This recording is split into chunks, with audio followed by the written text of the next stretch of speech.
My Story by Diane DeVillers. One of the best things that has happened to me was getting multiple sclerosis. It's rather ironic, but I became disabled after working 35 years in service to people with disabilities. I started taking care of other people as a nurse's aide in a small town in Wisconsin during the 70s. I learned early the satisfaction one gets from helping others, and I had a knack for understanding people in a society who are sometimes forgotten. I was the voice that many of them did not have. After acquiring medical expertise about the issues of the elderly and disabled, I then moved on to being a weekend house parent at a foster care home for 5 developmental disabilities adults. Every weekend for 5 years, I lived at the group home in an attached apartment and supported them in their daily living skills.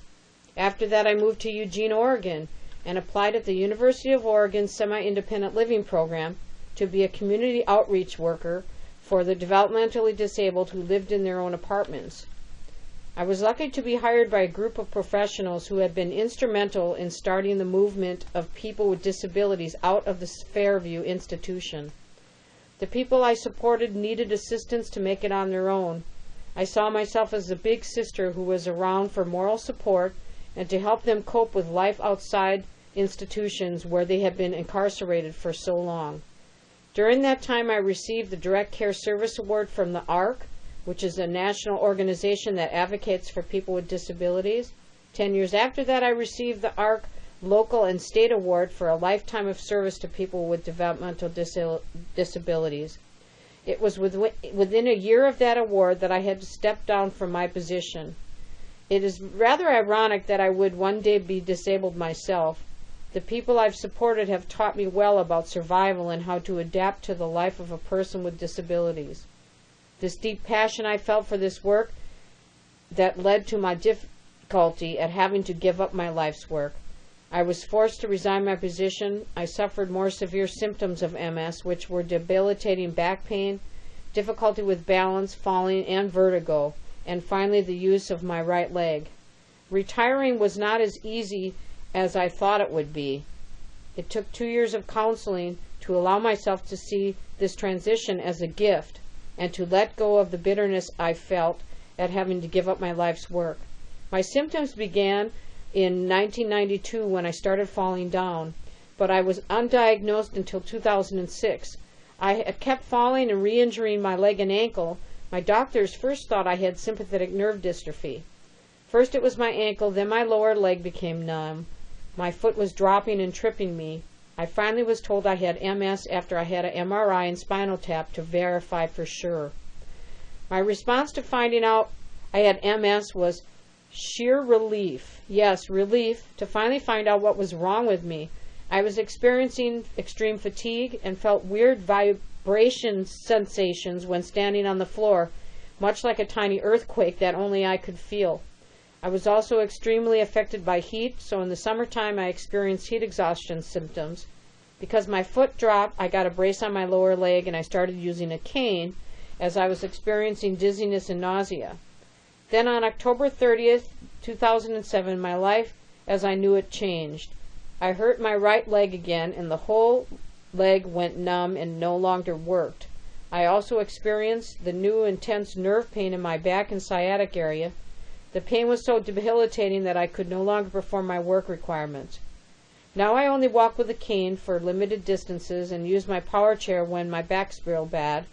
I use my manual chair when I go out into the community. I know you're wondering why I started in the first part of the story that MS was one of the best things that happened to me, but it's true. My whole adult life I was an overachiever and worked long hours. When this disease started, I just kept ignoring the signs and kept working until the day came that I could not. I know that chronic stress is not good for people with MS, but I just wouldn't listen to what my body was trying to tell me. I'm one of the few people who would cross over from being a support person to being disabled myself. But how could I complain? Most of my folks have been disabled since birth, some living in wheelchairs and working and coping with it all so courageously. Now, it's not to say I didn't have an adjustment period, being the big sister to 26 adults. The last 5 years I had worked that was brutal, trying to keep up the pace. I was in denial, and out of a sense of loyalty I continued on. suffering and trying to cover up my symptoms, pulling my non-functioning leg around behind me and wheeling my 25-pound bag along. Now my life is bliss. I have no stress in my life now. I gave up so much, but I gained a wonderful life. I once again had time to continue writing my novels and short stories I had started in the 70s. Now my life is so different.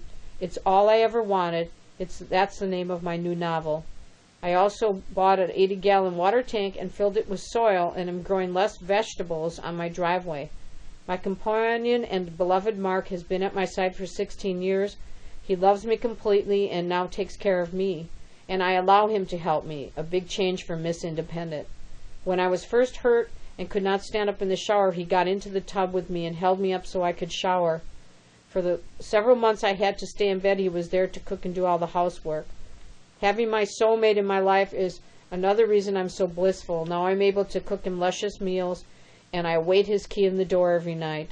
I now have time for family and friends. I can be an advocate for people with disabilities and have a rather unique voice through the internet. I know who I am now and accept my life as it is. Every day I'm grateful for what MS has given me. I am someone who has the time to make that call or send that card to someone I love. All the noises and distractions of the world are no longer in my life. I can now hear the wind blowing the leaves off the trees, the sound of the rain, the touch of a friend's hand. I have all the time in the world now. MS has slowed down my life. It has also opened my eyes to a whole new life. So let's put our brains together and support brain research.